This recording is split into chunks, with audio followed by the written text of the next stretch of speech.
So what we're going to talk about today is groundwater. So kind of what I've done this whole semester is start out with kind of the scientific details of things. We've talked about water as a molecule and how it behaves, and now we're going to move into human use of water. And as it turns out, groundwater, sadly, is the present and future of our drinking water, for the most part. Because we're humans and because we do human things, we've managed to pollute just about every surface water source on the planet past the point where it's safe to drink. There is nowhere in the United States, lower 48, nowhere, where I would just walk up and drink the water on the surface. High mountain lake, wouldn't do it. High mountain stream, wouldn't do it. I shouldn't say wouldn't do it. I've done it, and then I've paid for it. I've had Giardia. It's not fun. Elk, cows, they're all over the place, crapping. Little bacteria from that gets in the water and makes it undrinkable for us. And then down here, we go about our daily lives. We spill things on the ground. We have garbage, ends up getting into water systems. I would not go drink the Poudre River. I would not urge you to drink the Poudre River. So where do we get fresh drinking water? We either have to take this water off the surface and treat it, which costs money, or we drill into the ground and suck out water that we've yet to disturb and pollute. And that's what we'll talk about today is groundwater. So this is water that's in the earth. For the most part, it does not flow in vast underground rivers. It's not vast underground oceans and lakes. You can find some caves where you can find water that's accumulated in it. That's not what we're talking about. What we're talking about here is rock, just like that rock that's over on the table over there. If you put that in the ground, water is eventually going to soak into all the cracks and crevices that are down there. And what we're going to do as humans is we're going to suck it back out of that rock. That's what we're talking about. So it's water that resides in fractures and pore space in the earth. And if you look at those rocks over there, most of them have 2, 3, maybe 8 to 10% porosity. Not very much. Sandstones can have 20 to 30. They're really porous. So we're just talking about water that's able to slowly move through all those cracks in the rock. I'll start out the next class with this TED Ed thing on where do we get our fresh water, so we can just skip that for now. So a couple of terms. We've seen these terms already. We talked about these terms when we discussed the movement of gas and oil and fracking the last couple of days. Porosity is simply the percentage of openings, holes, cracks, whatever, that occur in rocks and soils, typically pretty low, a couple percent.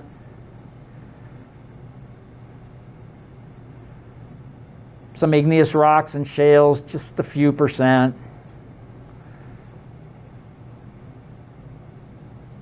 Sandstones and limestones can have 10 to 25% or even a slight bit more.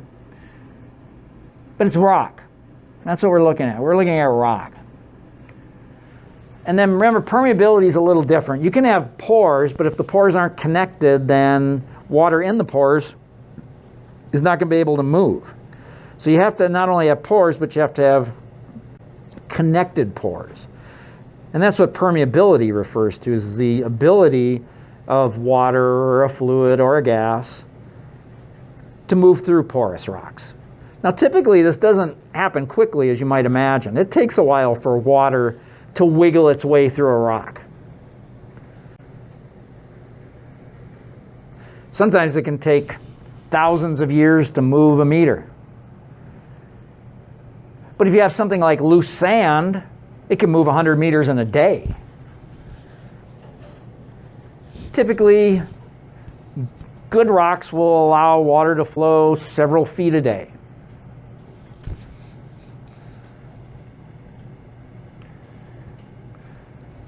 So again, permeability is a function of how interconnected the pores are, and sometimes how big the pores are as well. I'll give you an example of this in a second. So here's some examples of impermeable and permeable rocks. With an impermeable rock, you either have no pores, or if you have pores, the pores aren't well connected. In a high permeable rock, obviously the pores would be far more connected.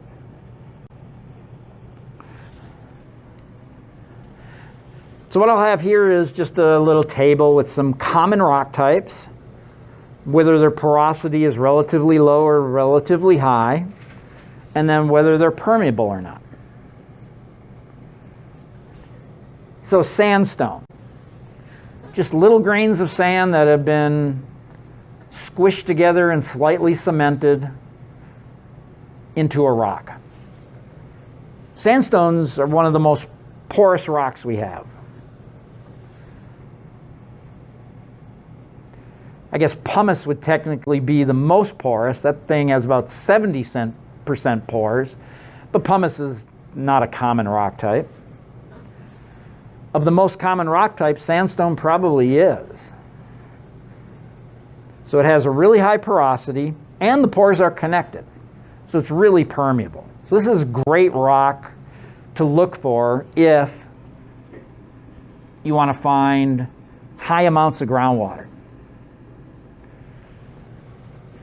Igneous rocks, and I'm ignoring pumice because that's the lone exception, tend to be really low in pores. Some don't have any pores. Some have a few pores, but they're gas bubbles that aren't connected.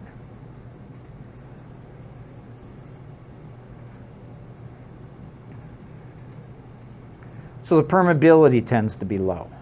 Now you can make a rock like an igneous rock porous if you break it.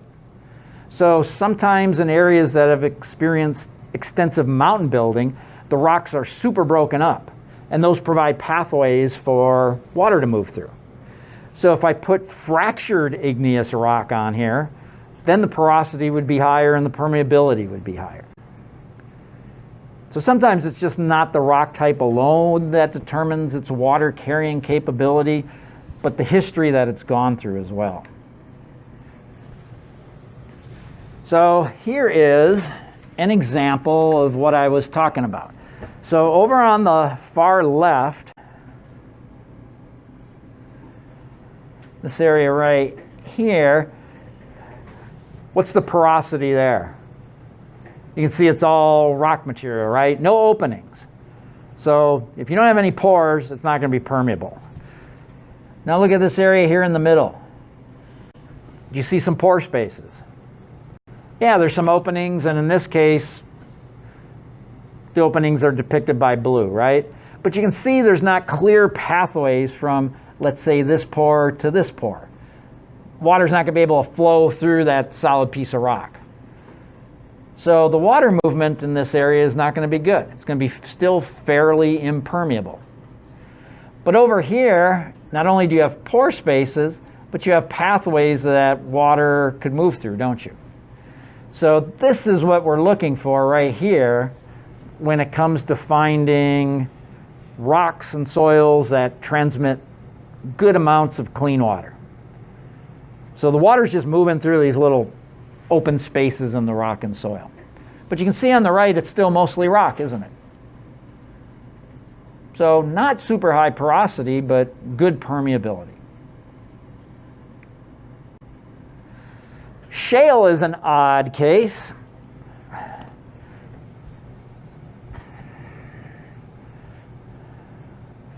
Shales are super boring rocks to look at. I'm a geologist, I'm a rock guy. Shales are flat ass boring to play with. There's nothing, you look at them, there's nothing cool about them. They're super fine grained, but you could argue that they're the most important rock type that as humans we could study and understand. We can use them for Energy deposits. They're the most common rock type we have on the continents. They play a huge role in oil and gas development. And when it comes to groundwater, they're hugely important too. And they're kind of weird because they actually can have sort of a medium to high porosity. Shales, some shales are kind of low, 5% range, but a lot of them are 15 to 20%, right up there with sandstones. But they're still impermeable. The main reason is that the pores aren't connected, but sometimes the pores are connected and the water still doesn't flow. And that's because the pores are so small that water surface tension doesn't let the water move through at all.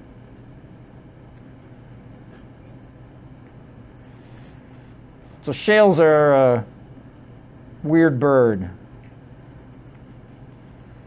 So when we talk about water moving through, if we say water moves from the upper right to the lower left in this diagram, or generally the direction that that arrow is going, you can see that water doesn't actually go that direction. It has to move around all those little sand grains, rock fragments. So it takes a really convoluted path. But in general, all the water in this diagram would be moving from upper right to lower left. It's like a maze. So this is what I want you to see in your mind when we talk about water in the subsurface. Do not think about Great Lakes and rivers